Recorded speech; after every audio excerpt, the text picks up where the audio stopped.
যে আমাকে স্যার ভাবার দরকার নেই, স্যার বলারও দরকার নেই। আমি আপনাদের সন্তান হিসেবে এখানে এসেছি, আমি জনগণের পক্ষ থেকে এসেছি, জনগণের দাবি দেওয়া নিয়ে এসেছি, একটি নতুন বাংলাদেশের স্বপ্ন নিয়ে এসেছি। এখন আমি আপনাদের কাছে সেই সহযোগিতাটা কামনা করছি।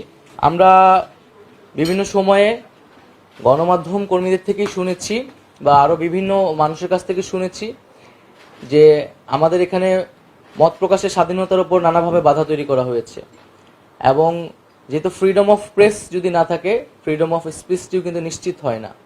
তো সেই জায়গায় কিন্তু গণমাধ্যমের স্বাধীনতা নিশ্চিত করতে আমাদের কাজ করতে হবে।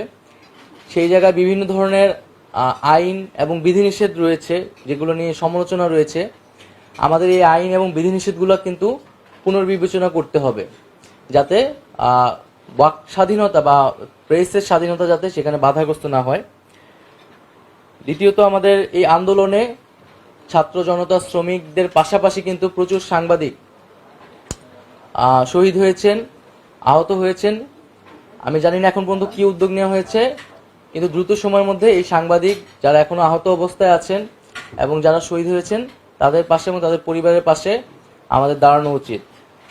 এবং আমরা এই আন্দোলনের পরিস্থিতিও যদি একটু বলি, আমরা দেখেছি যে আপনারা সবই জানেন যে আন্দোলনের মাঝে কিভাবে ইন্টারনেট বন্ধ করে দেওয়া হয়েছিল এবং একটা ব্ল্যাক আউটে চলে গেছিল, এখানে কি হচ্ছিল কিছুই জানা যাচ্ছিল না। এবং একদিকে ইন্টারনেট বন্ধ করে দেওয়া হয়েছিল, সোশ্যাল মিডিয়া বন্ধ, তথ্যের কোনো প্রবাহ চলছিল না, মানুষের কাছে কেউ কিছু জানতে পারতেছিল না। এবং অন্যদিকে ইলেকট্রনিক মিডিয়া কিন্তু সম্পূর্ণ সরকারের করায়ত্তে ছিল। এবং এটা আমি নিজে ব্যক্তিগত অভিজ্ঞতা থেকে বলছি, আমাদের কোনো বক্তব্য কিন্তু একটা সময় সেই সময় প্রচার করা হতো না। আমাদের বিভ্রান্তিকর বক্তব্য বা হচ্ছে যেটা আমরা বলিনি এরকম মিসকোট করে প্রচার করা হতো। তারপর আমরা সেই সময় দেখেছি যে কিছু প্রিন্ট মিডিয়া আমাদেরকে সাপোর্ট দিয়েছে, আমাদেরকে অনেক মিডিয়ার অনেক জায়গা থেকে বিভিন্নভাবে সাপোর্ট দেওয়া হয়েছে। এই আন্দোলনের পুরোটা সময় যারা ফিল্ড লেভেলে কাজ করেছে, রিপোর্টাররা কাজ করেছে, তারা আমাদেরকে নানাভাবে সহায়তা করেছে, এই আন্দোলনে জনগণের পক্ষে থেকেছে। হয়তো হাউজের কারণে, হাউজের পলিসির কারণে, মালিকের কারণে অনেক কিছু তারা সেই সময় করতে পারেনি। তো আমরা চাই না যে এই জিনিসগুলো বাংলাদেশে কখনো পুনরায় ফিরে আসুক। গণমাধ্যম যাতে তার যে স্বাধীনতা, সেই স্বাধীনতা নিয়ে কাজ করতে পারে এবং জনগণের পক্ষে সবসময় কথা বলতে পারে। আমরা যদি গণতন্ত্র চাই, আমাদেরকে গণমাধ্যমের স্বাধীনতা, মানুষের বাক স্বাধীনতা নিশ্চিত করতে হবে।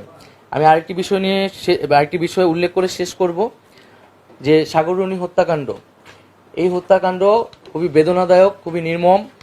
এবং আমরা জানি এই হত্যাকাণ্ডের বিচার নিয়ে কি পরিমাণ প্রহসন করা হয়েছে, যে বারবার তার প্রতিবেদনগুলা পিছানো হয়েছে। তো এই সাগররুনি হত্যাকাণ্ড সহ এই ধরনের যে হত্যাকাণ্ডগুলো হয়েছে, সাংবাদিকদের উপর নিপীড়ন হয়েছে, এই বিষয়গুলোর তদন্ত করতে হবে এবং সরকারের জায়গা থেকে যা ভূমিকা বা মন্ত্রণালয়ের জায়গা থেকে সেই ভূমিকাগুলো আমরা অবশ্যই পালন করব। বিদ্যমান যে আইন এবং বিধিনিষেধগুলো আছে, আর সেগুলোতে যদি সংস্কার আনার প্রয়োজন মনে করা হয়, সেগুলো আপনাদের সাথে আলোচনার মাধ্যমে আমরা এই বিষয়ে উদ্যোগ নিব। আমরা স্বাধীন গণমাধ্যম কমিশনের কথা প্রাথমিকভাবে ভেবেছি এবং সামগ্রিকভাবে মূলত সাংবাদিক সমাজের সাথে আলোচনা করে আপনাদের বক্তব্যের প্রেক্ষিতে মূলত আমরা এই উদ্যোগগুলো নিতে